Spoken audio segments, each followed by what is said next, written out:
By choice I'm interested అండి. Interested రాజకీయం అనేది కాదు. గుడివాడలో చేంజ్ కావాలి అనేది పైగా. ఓకే. చేంజ్ కావాలి అనే ఉద్దేశంతోటే దీంట్లోంచి వచ్చాం. Okay.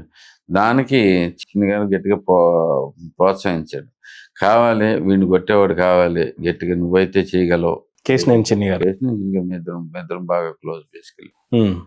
And we are also partners. So ఆయనే ఐడెంటిఫై చేశారు. ఆయన కూడా నన్ను ఫోకస్ నువ్వు రా అని చెప్పేసి దీంట్లో తీసుకుని వచ్చాడు. ఎందుకంటే ఈయన కొట్టాలనే కాంక్ష ప్రతి ఒక్కళ్ళలో ఉంది. మీ హయాంలో ఈ 5 ఏళ్ల తర్వాత గుడివాడని రాష్ట్ర వ్యాప్తంగా ఏ ర్యాంక్లో పెట్టాలనుకుంటున్నారు? ప్రధానమైనటువంటి పెద్ద గోల్స్ ఏ ఉన్నాయి? సెట్ ఆఫ్ గోల్స్ అంటే ఏమున్నారు యాజ్ ఎమ్మెల్యేగా? గుడివాడని మళ్ళీ ఇప్పటికి కొంత ప్రైడ్ వచ్చింది మాకు. మళ్ళీ we got the pride back. ఇదివరకు గుడివాడ అంటే చెప్పుకోవాలంటే నేను వచ్చింది దానికోసం.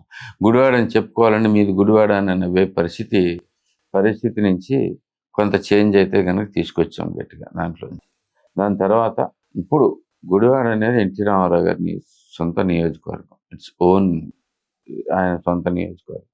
మహామహులు ఇక్కడ పుట్టారు. మీకు ఐడియా ఉందో లేదో తెలియదు. మరి ఎన్టీ రామారావు గారు కానీ, అక్కినేని నాగేశ్వరరావు కానీ అందరూ గుడివాడలో బేసిక్గా.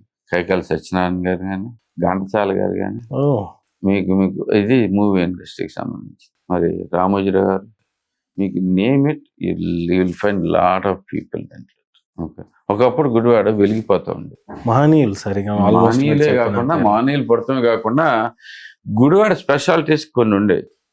అగ్రికల్చరల్ ఎక్విప్మెంట్ తయారు చేయడంలో సౌత్ ఇండియాలో కల్లా గుడివాడ టాప్లో ఉండేది. Agriculture equipment. అగ్రికల్చర్ అవును. అంటే ట్రాక్టర్ ట్రైలర్స్ కానీ, నాగళ్ళు కానీ, దీంట్లో ఇక్కడ నుంచి వచ్చేవి. ఎక్కడైనా కానీ గుడివాడ నుంచి వెళ్ళేది. ట్రాలీస్ అట్లా డెడ్ కంప్లీట్లీ.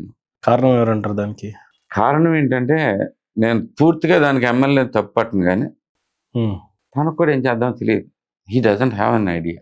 ఆయనకి ఏం చేయడం రాకపోయినా ఉన్న అభివృద్ధిని అయితే ఆపాలని కొడాలని ఎప్పుడు అనుకోరు కదా. ఉన్న అభివృద్ధిని అంటే జరుగుతూ ఉంది అనుకోండి. మీరు పట్టించుకుంటే దాంట్లో నుంచి వాళ్ళకి ఏం ప్రాబ్లమ్స్ ఉన్నాయి, ఏం చేయాలి, ఇంకేం చేయొచ్చు అనేది కొద్దిగా గ్లోబలైజ్ చేయటం, గ్లోబలైజ్ చేసుకొస్తాం అనేది ఇంపార్టెంట్ దీంట్లో నుంచి ఉంటుంది.